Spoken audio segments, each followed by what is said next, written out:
Okay, Chuckie Egg from 1984, A&F Software. It's one of the iconic games for the Spectrum, well, not just the Spectrum, of the 8-bit era in general, basically. It came out on absolutely everything that you could think of, really. The Commodore, Amstrad, BBC, Spectrum, probably, Dragon 32, there was a version for. And I'm sure, there's other versions available that I didn't mention in that little spiel there. Now, the premise of it, I'm sure everyone knows, is that you are Henhouse Harry, that little rotund fedora-wearing chap who's got to whiz around the henhouse, collecting all the eggs in order to make it onto the next screen whilst avoiding the sort of ostrich-like birds and making sure that you do it in plenty of time so that you don't get caught by either of the baddies or the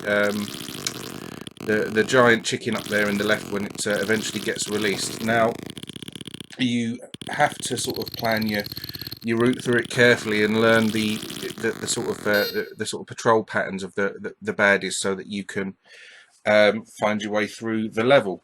And as you can see, each screen gets slightly more tricky than the last one. Now, there are millions of videos of Chuckie Egg on the internet, and I wasn't going to do one because I'm not very good at this game. The gameplay video that I'm doing is only a few screens long. I record the gameplay and the narration separately, so I know exactly, how long this section of it is going to last. And there are people out there who can play this game in their sleep. They can clock it, they can go around and just make it look like the easiest game in the world, which to me it certainly isn't.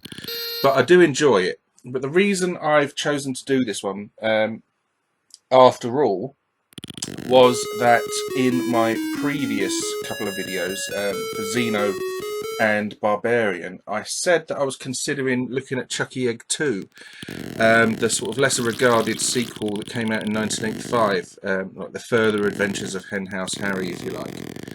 And they are quite different games. They are very, very different games. And actually I thought it would be nice, people might enjoy seeing how sort of similar they are, but also how different. So that's the reason I'm including these first bits of Chuckie Egg. Now, as I said, people would sort of definitely name this in a top 5 if you were to put them on the spot and say, what are the 5 defining games of the Spectrum for you, and you've got 5 seconds to answer. Chuckie Egg, Jet Set Willy, Manic Miner, Attic Attack, Night Law. Is that 5? Oh, I don't know. But anyway, it's likely that Chuckie Egg would have featured in that. Now, it's still playable today. This is 32 years old now, 1984. Obviously, the year of Wham and Wake Me Up Before You Go and all that. But it's just a lovely, lovely, addictive little game. And you should really check it out if you are the one person in the universe left to not have played Chuckie Egg. Then give it a go and see what you think of it. See how far you can get. I frequently return to this game, and I frequently try to get a little bit further each time, and I frequently fail, but that doesn't stop me coming back. It's where I fail, it's not because the game is difficult or unforgiving, which, it does have a learning curve, obviously, in difficulty spike. But if there's any mistakes, they're my mistakes. They're not, anything unfair from the game, etc. And it's just, the fact that my eyes don't process the screen quick enough, and I always end up running into one of the birds or mistiming me jump, etc. So it's all completely my own fault, and I've got no one else to blame for it. But just going to let this little segment play out a little bit longer. I think Harry's hat must be stapled to his head, because no matter how far he falls, it always stays on.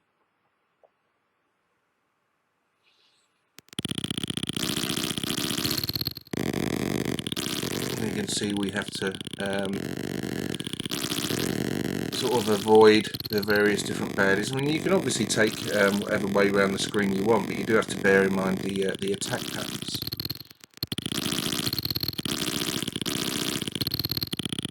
Now this is unusual for me because I've done several videos now, and they're all ZX Spectrum oriented. The only time I've featured a game from another system is when I did a video for an independent game called Flight, like a homebrew game last year, and the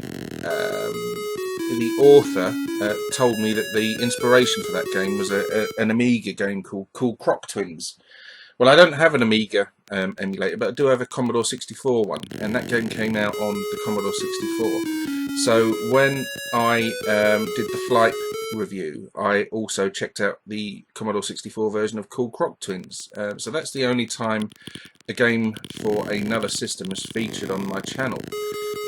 This is going to be the second time because, as I mentioned, Chuckie Egg came out for, you know, every system under the sun. The only things I think it wasn't released for was Betamax videos and pocket calculators. But if there'd have been a way of getting it on either of those, I'm sure they would have, because it was that successful and continues to be, I suppose, to this day. So this Spectrum version is going to play out, and then we're going to jump straight into the BBC Micro version.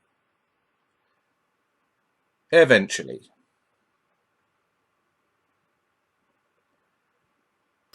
Come on, chop chop. Okay, here we go. This is it on the BBC.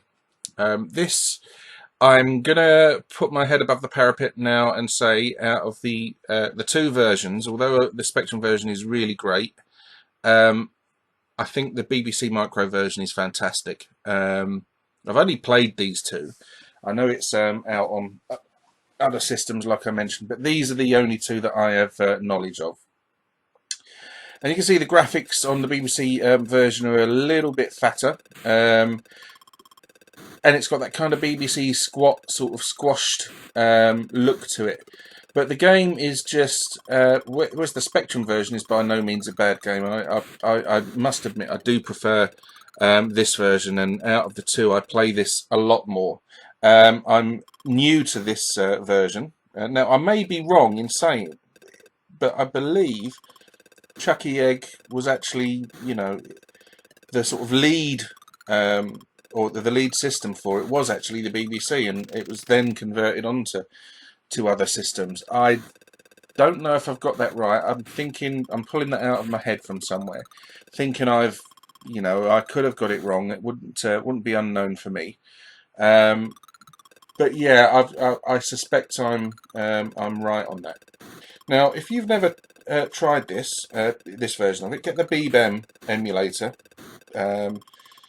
BEEBEM, all one word, if you want to Google it, etc. And then you can get this game. It was unknown to me until last year, and from Gary Cartwright from the 8-Bit Computers group kindly pointed me in the direction of not only Chuckie Egg, but one or two other fantastic BBC Micro games.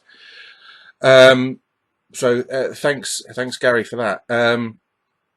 But this to me is a much better version than the Spectrum version, which is already a good game. So I'm just going to allow this end part of this BBC gameplay play out, and then we'll come back in a couple of minutes and we'll look at Chuckie Egg 2.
Okay, so now we're on to Chuckie Egg 2. I thought it was good to see the Spectrum and the BBC versions side by side there. Now, Chuckie Egg 2 is a very, very different game, I think, to Chuckie Egg 1.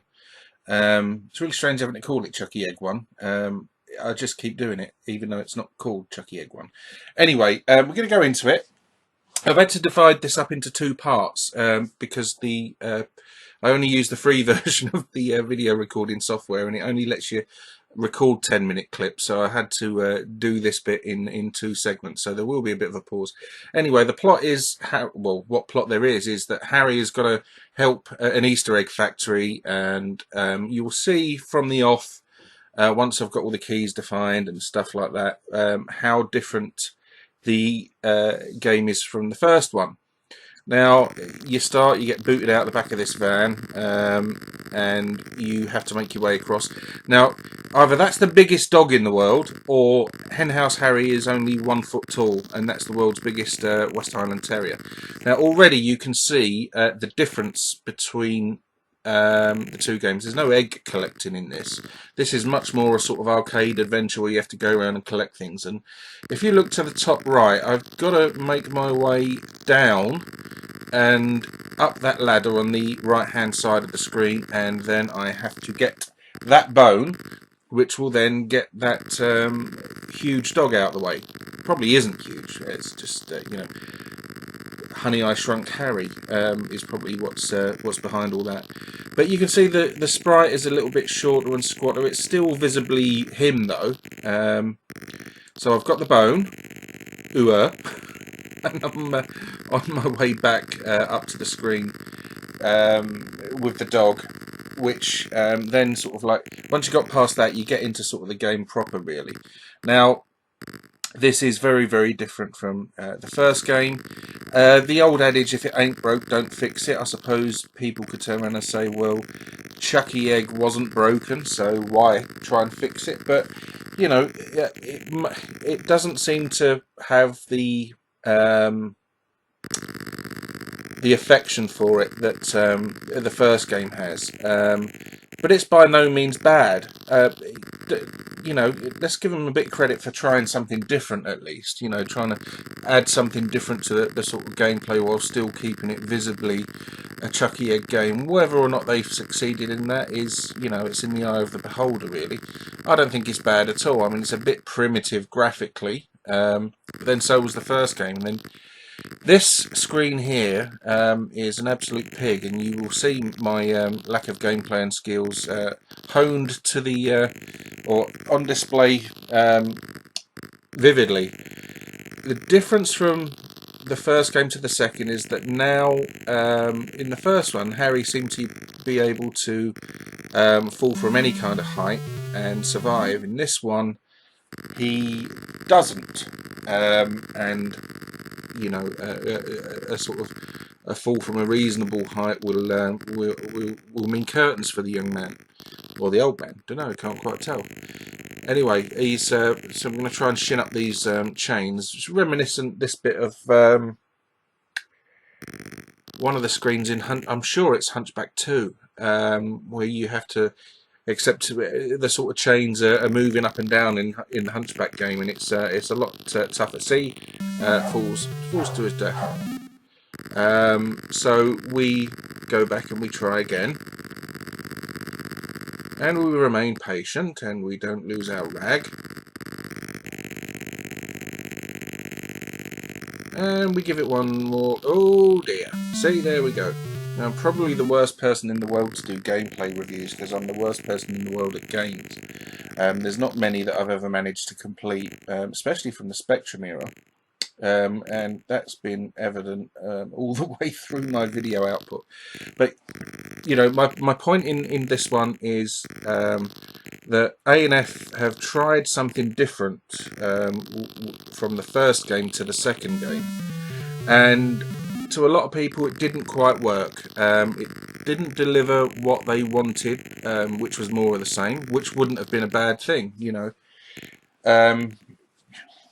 Could they bottle lightning twice? I don't know, but they've they've given it a good go. This is not a bad game, I don't think, for what my opinion's worth in it.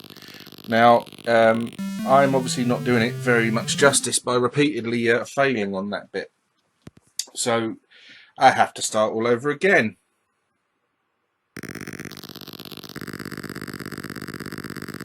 You know, sometimes when you try a sequel that's different from the original, it can work. Target Renegade is the one that immediately leaps to mind for me.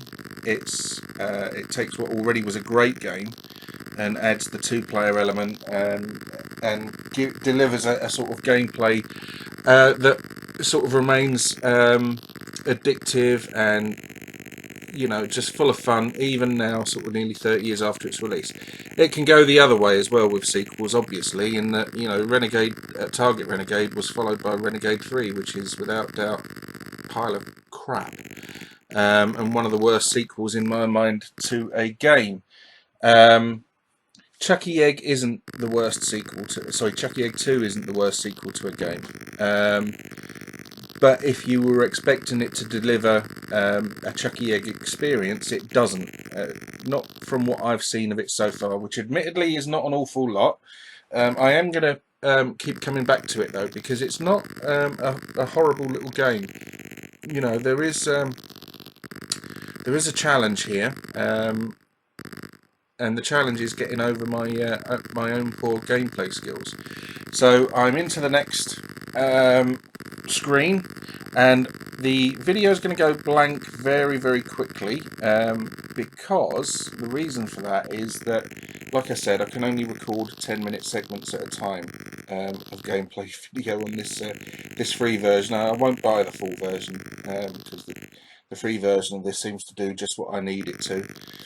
And I came to the end of 10 minutes, so I have to stop the video and then start again with the next bit.